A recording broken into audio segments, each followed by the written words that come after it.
Hello, Olympics and Paralympics fans, and welcome to Keep the Flame Alive's Games History Moment, where we look at the past editions of the Games. All year long, we're looking at Chamonix 1924, which is billed as the first Winter Olympic Games.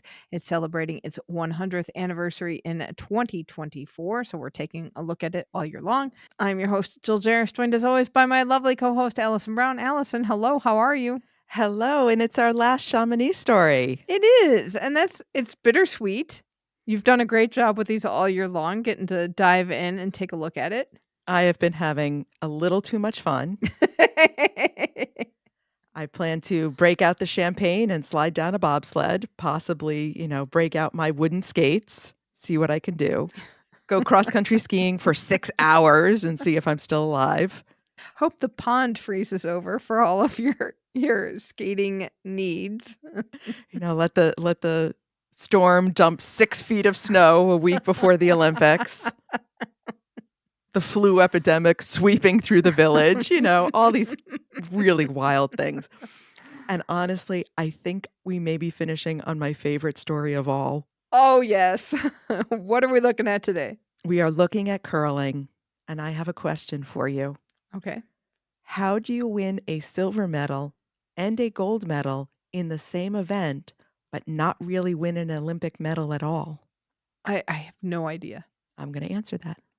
Curling, well, one of our favorite Winter Olympic sports now, it was not the most hotly contested event in Chamonix 1924.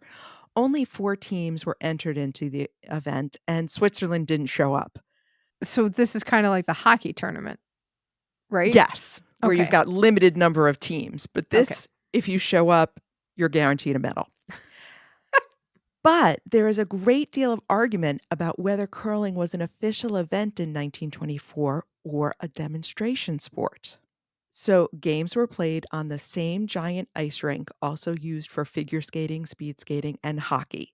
So, unlike today, there was not special curling ice. And based on the official scorecards, games appear to have been 18 ends, which is much more than the 10 ends that are used in today's Olympic curling.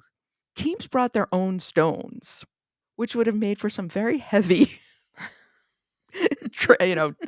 trunks to get to the tournament.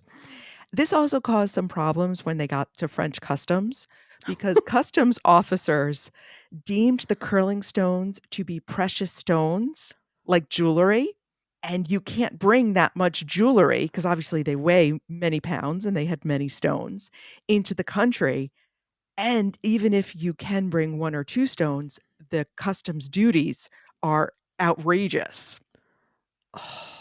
So, part of me is like, that sounds like a big problem, but then part of me is like, well, we're dealing with people of a certain means for the most part, so is this anything? It ended up being nothing because it was particularly a problem for the British team. So British officials stepped in, may have made a few payments to some customs officials. Ooh. That is questionable, and the sourcing on that is a little questionable. So something was done, and the stones were allowed in after some discussion with the Brits. But on the British team were 4 Scotsmen from the Royal Caledonian Curling Club in Perth.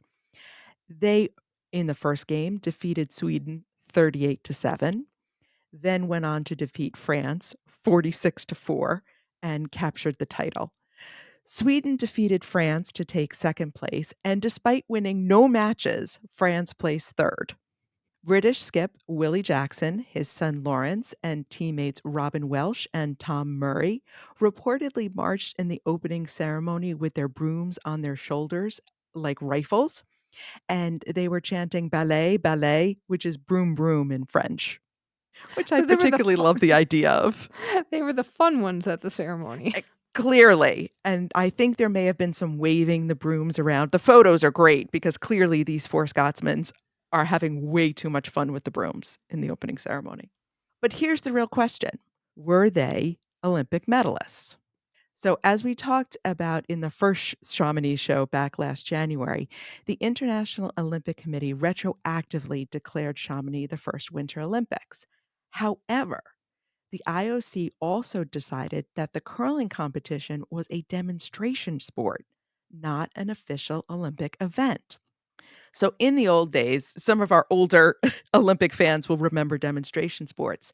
Olympics would include demonstration sports to try out new events before they were officially included in the Olympic program. And Olympic historians have long argued how demonstration sports should be regarded. Do these medals count? Are these athletes really Olympians? It was a lot of confusion, and that's one of the reasons, along with now we do other things to test out sports, that the IOC eliminated demonstration sports after 1992. Curling came back to the Olympics in 1998, and that reignited the argument about the 1924 medalists. So, were the 1998 Canadian women the first Olympic champions when they won the first curling gold medal in 98? Or should that honor go to the British men from 1924? That is a very good question. And I think it's interesting that there's this argument over whether or not curling should be an Olympic sport when the Olympic title was bestowed on Chamonix after the fact. You So know, so there's a why it lot of was that one? there's a lot of people who agree with you. So, in 2005, Doug Gillen, a reporter for the Glasgow Herald, proud Scotsman, began investigating the 1924 curling competition. At the time, the IOC's official stance was that curling in Chamonix was a demonstration sport, not an official sport. So Gillen looked at contemporary reports, files, and programs, and everything that he found indicated that both curling officials and Olympic officials at the time did not view the curling competition any differently than the other sports competed in Chamonix. So, in a surprise announcement only days prior to the start of Torino 2006, the IOC recognized the curlers of Chamonix as official Olympic medalists. Curling had been an official sport, not as had been previously said, a demonstration sport. Wow. Thrilled That is that's a thrilled the mission. entire country of Scotland, to say the least, because this changed all kinds of British Olympic history. Prior to the announcement, history recorded that Britain had won its first gold medal in the Winter Olympics in ice hockey in 1936. Oh, and now it wasn't. It was 1924 in curling. And Robert Welsh, at age 55 in 1924, became Britain's oldest gold medalist, surpassing 1936 ice hockey player Carl Earhart by over 16 years. So he's the oldest gold medalist by a lot. And the Jacksons are the only British father and son duo to medal together. Oh, and you love stuff like that. That's a I good do fun love fact. I do love that. It didn't end though. We still have issues. In the official IOC records of 1924, Major Delaval G. Astley is listed as a reserve member of the British team. Most historians believe Astley never took the ice for the British team, but others claim he may have played a few points. He did play for the Swedes against France. We don't know why. Thus, he would be eligible for both a gold medal with Britain and a silver medal with Sweden. Wow. Hey, we need an extra player. Just come on over. But according to official IOC records, Astley is listed as part of the British team.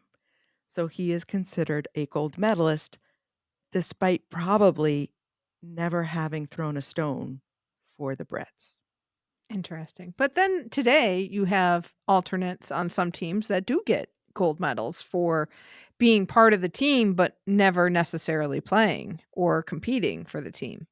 I love these sort of random military guys who show up in Chamonix and just do stuff or don't do stuff, and they still get a medal. So, since this is our last Chamonix show, I want to talk a little bit about what the legacy is for the first Winter Olympics. For Chamonix, it was huge. It became an incredibly popular tourism destination, and it still welcomes over 8 million guests every year. The Stade Olympique de Chamonix and Le Mans ski jump are still in use. And since 1924, at least one Chamonix native has competed at each Winter Olympics. That is a really cool fun fact. I would love to look that up for other host cities, like maybe Lake Placid could do that, but I can't imagine too many of the others could say that. Well, it'd be interesting to see, like, yeah, once you host, do you keep sending people because now you're a hub? So the organizers of Chamonix 1924 could not foresee, of course, the growth of their little international winter festival into the Winter Olympics that we have today. So we're going to have 2,900 athletes in Milan Cortina from 93 countries in 16 disciplines competing for 195 medals. Little different than what we had in Chamonix. Huh, And you gotta start somewhere. the biggest difference being 47% of those in 2026 will be women. We had 13 women in Chamonix. It's amazing they had any women at all, really. Well, they wanted pretty women on ice skates and cute little dresses. There you go. One of the things I have learned in this year is obviously a lot has changed in the Winter Olympics, but so much has not changed in the Winter Olympics. There's always crazy stories. There are always amazing competitors. There's always controversy over judging and rules, and people make things up. But man, the competition is still so, so special. Excellent. So, references for our last story: Olympics.com, The Curling News, NBCSports.com, Team GB, Olympic World Library, World Curling, and The Herald. Thank you to all the sources that we've used all year. It has been a deep dive into some wild, wild Olympic history. And I hope everyone's had some fun with it, going back 100 years to stuff none of us remembers. I do too. I appreciate that the listeners chose this one. It's been interesting to hear about the very first Winter Olympic Games and dive in and see how different they are and appreciate what we have today and the evolution of the games. Thank you for doing all the heavy lifting on this and coming up with excellent stories every month. And 2025 is right around the corner, so we will be looking at Sydney 2000. I am looking forward to that. The show is gonna be similar to this, it will be its own separate show. We're gonna do 2 stories because obviously Sydney much bigger than Chamonix, so each of us will take a turn with a story again. But, we will have more details about that as 2025, comes closer, but get ready to go back down under because it's gonna be a good games to remember. So, thank you all for being part of this Chamonix 1924 series. It's been a lot of fun, and I'm kinda sad to say au revoir to Au it. revoir. Let's go have some champagne. That sounds good.